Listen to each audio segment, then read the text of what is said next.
এদিকে আসুন তো ভাই।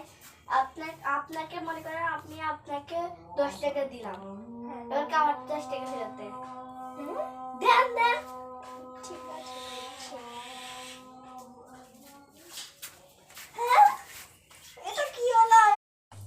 ও আজকে সব বই বিক্রি করে দিবা, বইগুলো বাইর করে নি। একটা বইয়ের দাম 10 টাকা করে, কে কতগুলো বই কিনে দেখো। ও আজকে তো দুটো এনেছে, ভুল করে রেখে দিব। এই বই বই বই, টিয়া বাংলাদেশ ভাই, সেরা মানুষ। ও ভাই, কোনটা কিনবেন? এই তো বই দুটোটা কয় টাকা? একটার দাম 10 টাকা। আমাকে দুটোটা দিন।